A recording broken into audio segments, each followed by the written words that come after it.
Bonsoir à tous. Écoutez, je suis ravie d'être ici. Merci beaucoup à l'UMB pour l'invitation et en particulier à Margot. C'est un plaisir. Beaucoup de choses ont été dites par les deux intervenants précédents. Je vais essayer de vous apporter un regard un petit peu différent sur cette problématique-là, qui vient notamment du fait des interlocuteurs en fait, principaux de l'OCDE. Alors l'OCDE, souvent on connaît l'acronyme, on ne connaît pas forcément très bien l'institution qu'il y a derrière. Donc on est une organisation intergouvernementale qui regroupe 35 pays, les 35 pays les plus développés au monde. Et notre rôle, il est vraiment d'apporter un soutien et du conseil à la formulation des politiques publiques. Donc à la différence d'autres organisations internationales comme la Banque mondiale par exemple, on n'apporte pas une aide à des projets infrastructurels. On est vraiment sur ce qu'on appelle du soft law et on est sur un rôle d'accompagnement des gouvernements dans leurs réformes et dans différents champs de politique. Donc l'organisation en fait elle est un peu structurée comme un portfolio ministériel, avec une direction de l'éducation, une direction des études économiques, une direction de l'agriculture et une direction de l'environnement qui se penche sur les problématiques de l'eau, parce que même si les pays de l'OCDE, c'est des pays développés et qu'eux-mêmes ont tendance à considérer qu'ils ont une couverture universelle en termes d'accès à l'eau potable et d'assainissement et que du coup l'eau n'est pas une problématique pour eux, ça le reste. Et donc notre travail, il consiste à les convaincre qu'il faut se pencher sur les problématiques de l'eau et à les accompagner pour mieux faire. Donc du coup, se pencher un petit peu sur la question de l'eau et des conflits, je souhaitais partir d'une étude qui a été faite, qui a été réalisée par l'OCDE en 2012 et qui avait pour objectif un petit peu de se projeter sur un certain nombre de sujets environnementaux à l'horizon 2050. Et en ce qui concerne l'eau, le constat a été que à cet horizon-là, on aura 3,9 milliards de personnes, c'est-à-dire 40% de la population mondiale, qui vivront dans des bassins hydrographiques soumis à un stress hydrique élevé. Et que la demande en eau, elle va augmenter de 55% d'ici 2050 également.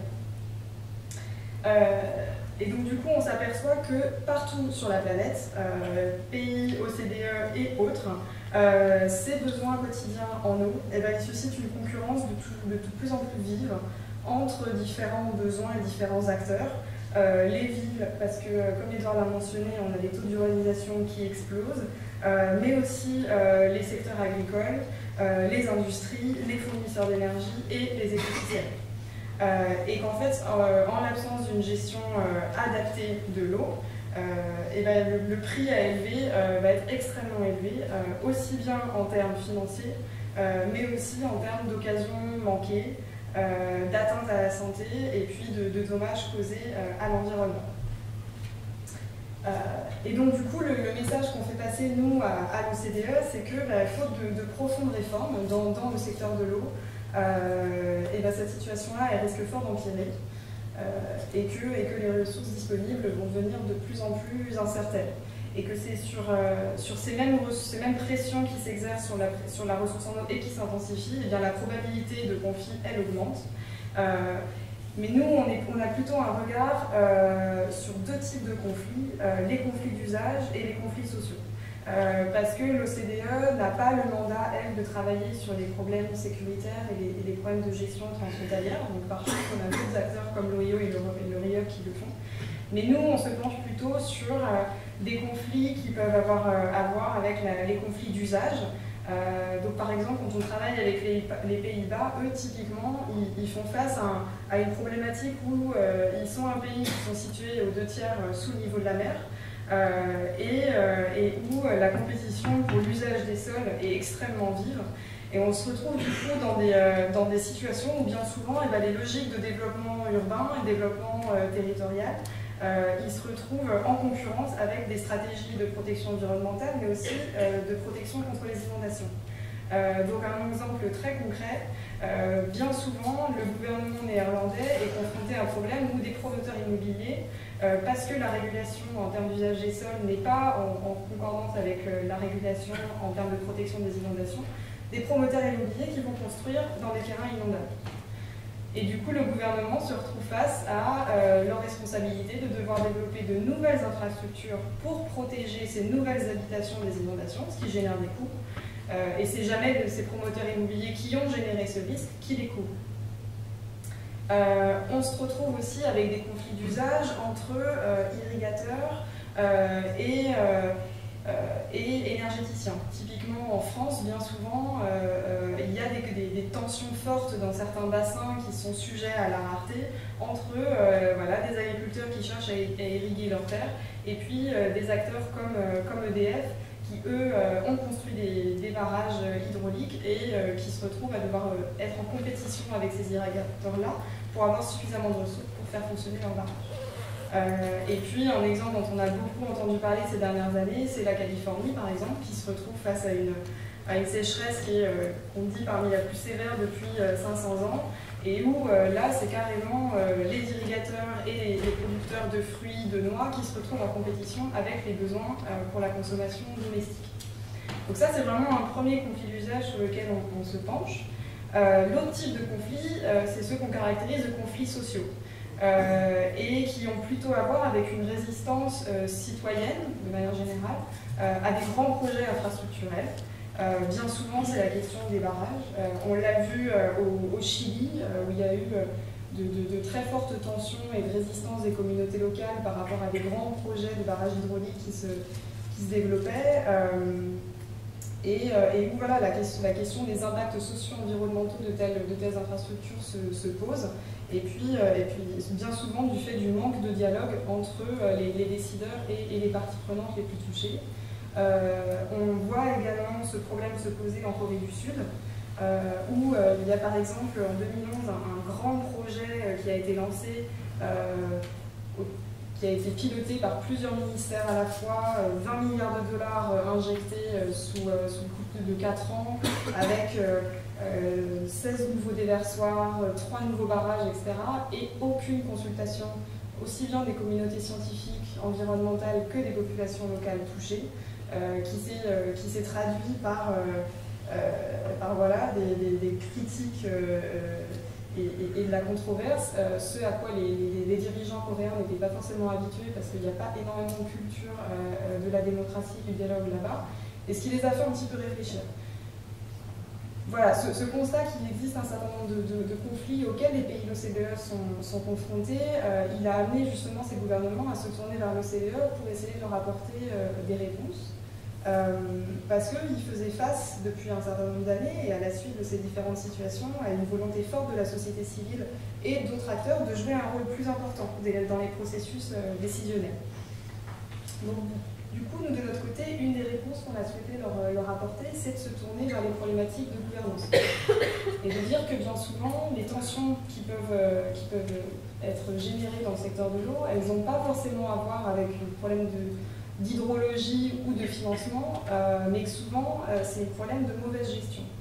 Donc la salle est un petit peu chargée, je ne vais pas forcément passer tous les points en revue, mais simplement vous passer un message qu'il y a un certain nombre de caractéristiques qui sont intrinsèques au secteur de l'eau, qui le rendent particulièrement sensible et sujet à des tensions, mais qui en font aussi un secteur où la gouvernance peut apporter un certain nombre de réponses.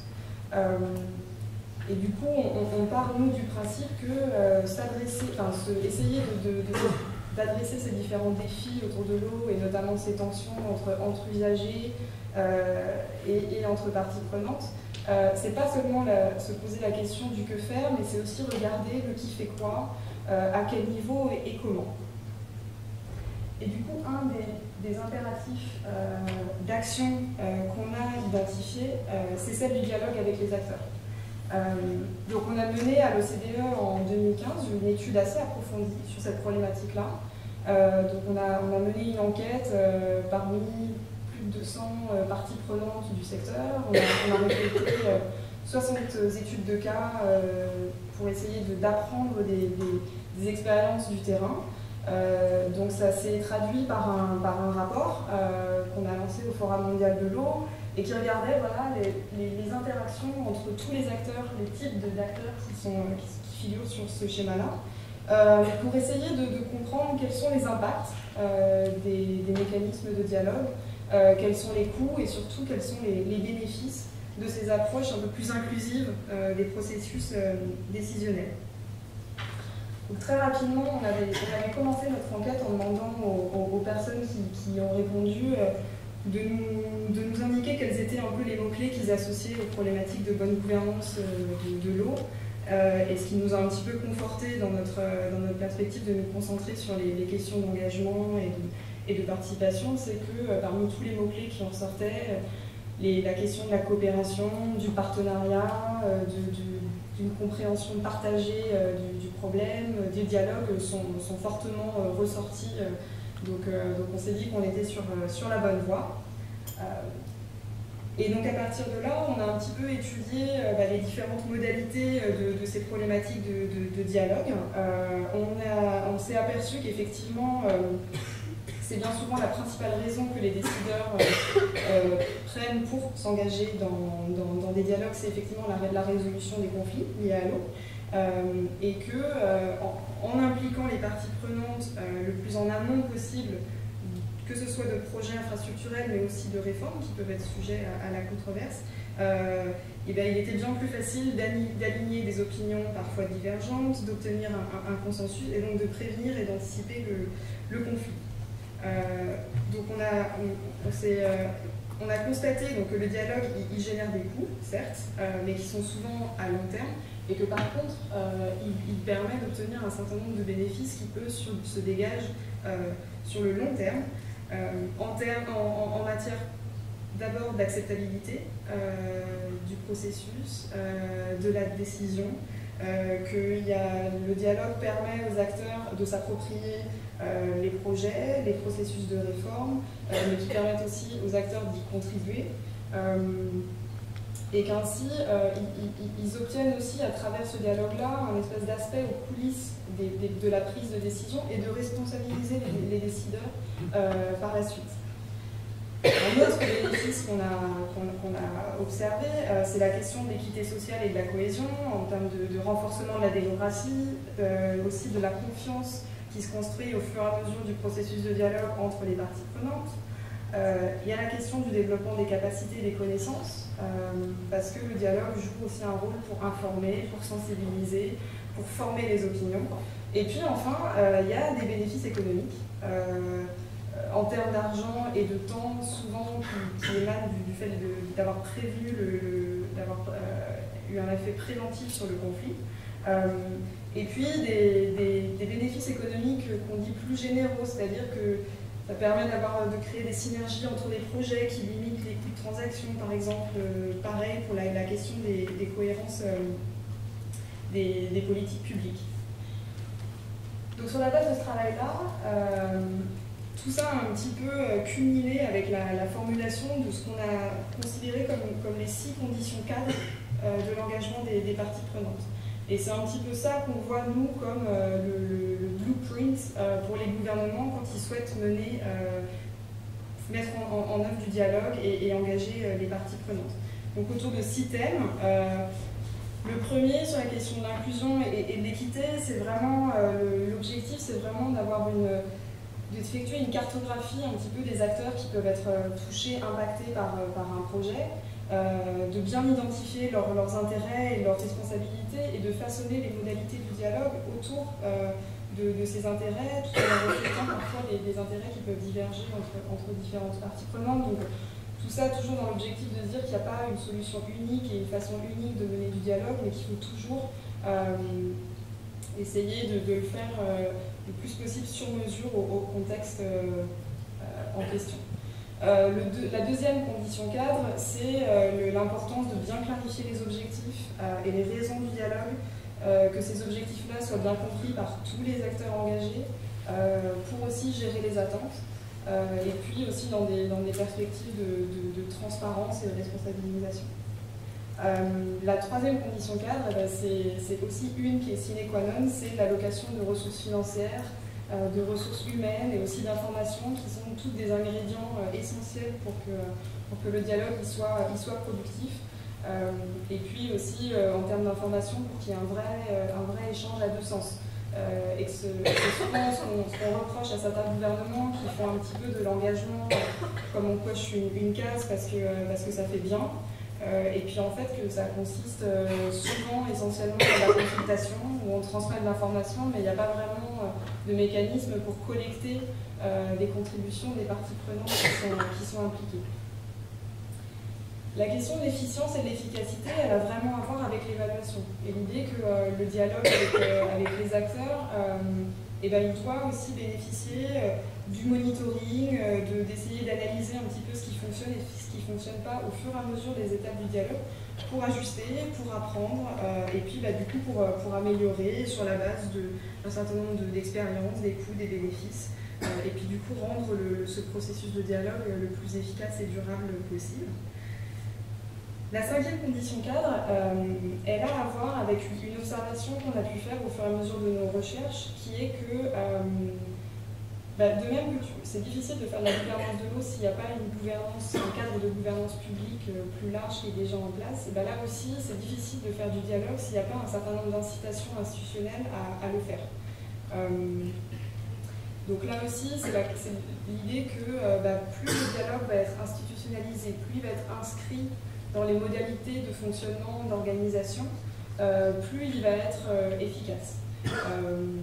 Donc on considère que mettre en place un certain nombre de règles, s'assurer qu'il y a du savoir-faire sur ces problématiques-là et qu'il y a vraiment une culture en fait, de la décision inclusive, tout ça contribue à un dialogue plus efficient.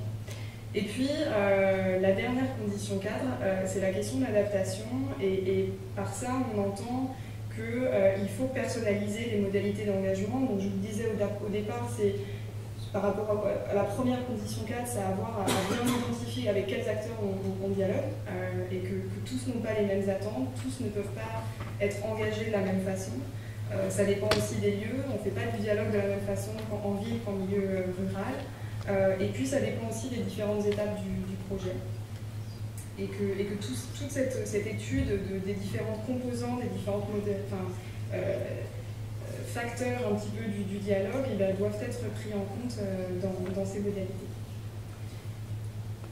Et donc ma dernière slide, c'était simplement pour ouvrir un petit peu sur ce que du coup, comment est-ce que ce travail approfondi sur le dialogue qui s'inscrit dans une logique un peu plus large à l'OCDE d'en faire une composante clé de la gouvernance de l'eau. On a développé l'année dernière des standards, on a appelé les principes de l'OCDE sur la gouvernance de l'eau, qui ont été adoptés par tous les pays membres. Et plus, depuis, on a 7 pays non membres, dont la Chine, le Brésil et l'Afrique du Sud, qui ont également ratifié ce texte. Et puis, plus de 130 institutions qui sont impliquées dans le secteur de l'eau, qui du coup ont adopté ces principes-là un petit peu comme les 12 impératifs pour favoriser la conception et la mise en œuvre des politiques publiques et que comme je vous le disais au départ, avec l'idée que poser ces bonnes bases de gouvernance de l'eau, à terme, toutes ces conditions cadres contribuent à la prévention et la résolution des conflits. Et que parmi ces 12 principes-là, il y en a un qu'on a formulé autour de la question de l'engagement des parties prenantes. Et qu'on est aujourd'hui dans une dynamique d'accompagnement des pays pour mettre ces principes-là en œuvre et les rendre opérationnels sur le terrain. Voilà. Merci beaucoup.